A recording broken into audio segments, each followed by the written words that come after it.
Hello guys, हम अपना start करते हैं सोशियोलॉजी ऑप्शनल पेपर 2 का चैप्टर कास्ट सिस्टम। जो भी पूरा का पूरा caste system particular to Indian caste system के बारे में हम बात कर रहे हैं। तो जो भी पूरा कास्ट सिस्टम है वो डिपेंड करता है पूरा का पूरा इसके फीचर्स पे कि अब इसके क्या फीचर्स हैं, क्या इसको मेंटेन कर रहे हैं और टाइम के साथ साथ इनमें क्या चेंजेस आ रहे हैं। तो फिर सबसे पहले हम इसका ओरिजिन पर्सपेक्टिव वगैरह बाद में देखेंगे। सबसे पहले हम इसके फीचर्स ही देखते हैं कि मेनली इसमें क्या क्या आता है। तो इसका फर्स्ट फीचर मानते हैं हेरारकी। हेरारकी में क्या करते हैं, जैसे पूरी इंडियन सोसाइटी है, पूरी इंडियन सोसाइटी को हम अलग अलग हमने स्ट्रेटिफाई कर रखा है कि एक कास्ट, दूसरी कास्ट, तीसरी कास्ट, ऐसे करके उनको अलग अलग कास्ट में स्ट्रेटिफाई कर दिया और उन कास्ट को रख दिया एक, यूं नहीं रखा कि सब कास्ट इक्वल है, उनको रखा है एक हायरार्की में। एक जैसे कोई एक कास्ट टॉप पोजीशन पे है, दूसरी उससे थोड़ी सी लोअर है, तीसरी कास्ट उससे थोड़ी सी लोअर है, तो ऐसे रेफरेंस के हिसाब से हमने रख दिया कास्ट को। जैसे टॉप पोजीशन पे रिचुअली देखते हैं तो फिर क्या है, ब्राह्मण टॉप है, तो ये एक हायरार्की सी बन गई। तो अलग अलग राइटर्स हैं, इन्होंने क्या बोला, घूरे कहता है, घूरे भी इसको बोलता है कि प्रिंसिपल फीचर है कि जो भी कास्ट सिस्टम चला आ रहा है इसमें हायरार्की है, हायरार्की मेंटेन है, तो इसलिए यही एक प्रिंसिपल फीचर है। पर एम.एन. श्रीनिवास थोड़ा सा अलग पर्सपेक्टिव लेके आता है। वो कहता है कि जो ये हायरार्की है ना वो सिंबॉलिक है थोड़ी सी, मतलब कि ना यूं नहीं है कि अगर कोई कास्ट एक जगह पे डोमिनेट कर रही है, अगर एक जगह पे किसी एक पर्टिकुलर रीजन में वो टॉप पोजीशन पे है तो दूसरे रीजन में वो टॉप पोजीशन पे हो, ऐसा जरूरी नहीं है। उसने कई सारे एग्जांपल दिए, जैसे कि ना नॉर्थ इंडिया में जाट कम्युनिटी के बारे में बोला कि नॉर्थ इंडिया में जैसे जाट है उनके पास लैंड रिसोर्स वगैरह थोड़ा ज्यादा है, तो बोला कि ना वो एक डोमिनेंट कास्ट है उस एरिया में, ब्राह्मण्स टॉप पोजीशन पे नहीं देखे जाते, तो ये बोला। और लुई डूमो का तो वही कंसेप्ट था कि हायरार्की जो भी इंडियन कास्ट सिस्टम के अंदर, इंडियन सोसाइटी के अंदर बनी हुई है, उसका मेन अगर कोई सिंगल प्रिंसिपल देखें तो वो है principle of purity and pollution, कि जो कास्ट पोल्यूट है वो हायरार्की में सबसे नीचे आ जाएगी, फिर जैसे जैसे उनकी प्योरिटी का लेवल बढ़ता जाएगा वो कास्ट हायरार्की में ऊपर टॉप पोजीशन पे आ जाएंगे। तो ये ड्यूमो का कंसेप्ट था। तो जो हम देख रहे हैं कि रिचुअल हायरार्की है, पहले तो ये देखते हैं जैसे ब्राह्मण्स को टॉप पोजीशन पे रख दिया था क्योंकि रिचुअली यूं बोला गया कि वो प्योर हैं सबसे, या फिर रिचुअली वो हाई हैं। तो रिचुअल हायरार्की में जो भी ये क्लासिफिकेशन स्ट्रेटिफिकेशन हो रखा था, तो अब क्या हो रहा है, जो मॉडर्नाइजिंग फोर्सेस हैं जैसे मॉडर्न एजुकेशन, अर्बनाइजेशन, सेक्युलराइजेशन, ऐसे ऐसे चीजें बढ़ती जा रही हैं, तो फिर ये हायरार्की क्या है, रिचुअल हायरार्की पर्टिकुलर हम बात करें, रिचुअल हायरार्की ये अपना सिग्निफिकेंस थोड़ा कम करती जा रही है। ठीक है, दूसरा है, एक फीचर तो हो गया। अब दूसरा देखते हैं क्लोज्ड फॉर्म ऑफ स्ट्रेटिफिकेशन। जो स्ट्रेटिफिकेशन हमने कर रखा था, जो भी कास्ट थी उनको डिवाइड कर रखा था कि हाँ भाई ये पोस्ट, ये टॉप पे है, ये सेकंड है, ये थर्ड है, इस तरीके से मतलब एक दूसरे से रिलेट कर रखा था। तो कह रहा जो भी स्ट्रेटिफिकेशन हमने कर रखा है ना, ऐसा है कि ये क्लोज स्ट्रेटिफिकेशन है। अगर एक कोई इंडिविजुअल इस कास्ट से बिलोंग कर रहा है तो वो दूसरी कास्ट में नहीं जा सकता, ये बोला जाता है। जनरली ये होता है कि एक कास्ट अगर किसी बंदे के, वो जल्दी से चेंज नहीं कर सकता, पर वही है दोबारा से कि मॉडर्नाइजिंग फोर्सेस उनके कारण थोड़ा बहुत सोशल मोबिलिटी आ रही है कि कास्ट चेंज होती है।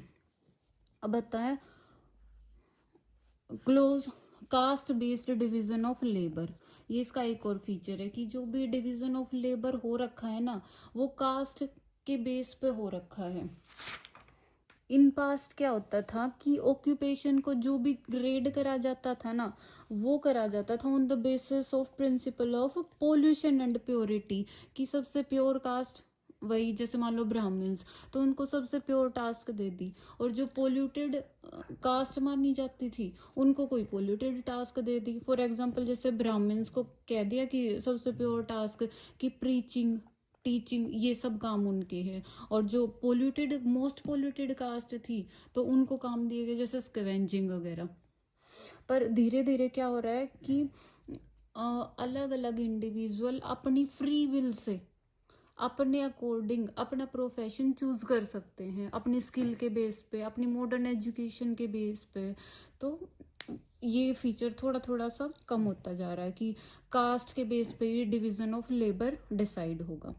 अगला फीचर है एंडोगैमी। एंडोगैमी मतलब घूरे के अकॉर्डिंग क्या है कि ये एक मेन फीचर है कास्ट का, जो कि अलग अलग कास्ट की बाउंड्री मेंटेन कर रहा है कि एक पर्टिकुलर कास्ट के बंदे उसी कास्ट में मैरिज करेंगे। तो फिर क्या हो रहा है कि जितने कास्ट एक कास्ट के अंदर बिलोंग कर रहे थे वो उसी कास्ट के अंदर रहेंगे, कि कास्ट चेंज नहीं कर पाएंगे।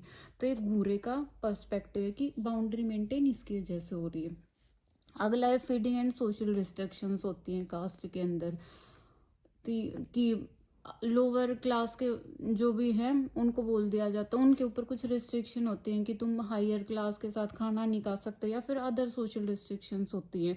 पर धीरे धीरे government of India after independence करा कि डिसेबिलिटी, जो भी डिसेबिलिटी थी उनको इलीगल करा।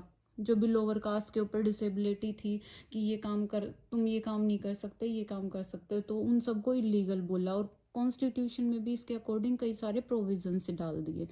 अब अगला है कुछ सिविल एंड रिलीजियस डिसेबिलिटी। कुछ सिविल और कुछ रिलीजियस तरीके से बोला गया कि तुम्हारे को ये काम नहीं करना। फॉर एग्जाम्पल जैसे टेम्पल एंट्री, लोअर कास्ट के जो भी पीपल थे उनको कुछ मंदिरों में जाने की परमिशन नहीं थी, पर धीरे धीरे ये भी चीजें कम हो रही हैं।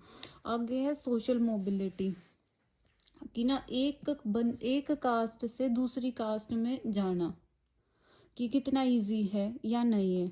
तो वैसे तो क्लोज फॉर्म ऑफ स्ट्रेटिफिकेशन है, तो एक कास्ट से दूसरी कास्ट में जाना इजी नहीं है, पर कई सारे कास्ट, जैसे इसका ये था एम.एन. श्रीनिवासन का कंसेप्ट था डोमिनेंट कास्ट कंसेप्ट, कि हमने तो इन्होंने रिचुअली तो रख दिया कि Brahmins at the top position, पर कुछ और फैक्टर्स को देखते हुए कोई और कास्ट किसी लोकल एरिया में इंपीरिकली कॉन्टेक्स्ट के साथ ना डोमिनेट करती है, ये कंसेप्ट है। फिर है सेगमेंटल ऑर्गेनाइजेशंस, कि हमने मान लो अलग अलग कास्ट तो स्ट्रेटिफाई कर दी, पर जो कोई एक पर्टिकुलर कास्ट है ना उसके अंदर भी सब कास्ट या फिर उसके अंदर भी स्ट्रेटिफिकेशन हो रखा है। मान लो ब्राह्मण्स हैं तो ब्राह्मण्स में भी अलग अलग टाइप हैं, वो भी थोड़ा सा अपनी बाउंड्री मेंटेन रखते हैं। अगला है common name and common descent, मतलब एक कॉमन कास्ट तो चल रही है, मान लो कास्ट या सब कास्ट मान लो, पर वो किस बेस पे एक कॉमनैलिटी शो कर रहे हैं।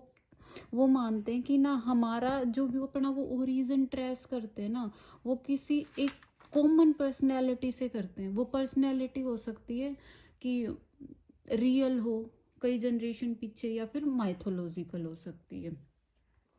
अब हमने देख लिया ये जो मेन फीचर है, जो कास्ट सिस्टम के फीचर है वो तो बहुत सारे हैं, पर जो मेन फीचर है वो यही होते हैं कास्ट सिस्टम में। अब जो हमने देखा इन फीचर्स के अलावा ना कुछ हिस्टोरिकल एविडेंस या फिर करंट जो एक्सपीरियंस है उनके बेस पे कह सकते हैं कि कुछ डिग्री तक जो ये कास्ट सिस्टम है, इंडियन कास्ट सिस्टम, ये काफी अनइक्वल सा इंस्टीट्यूशन है।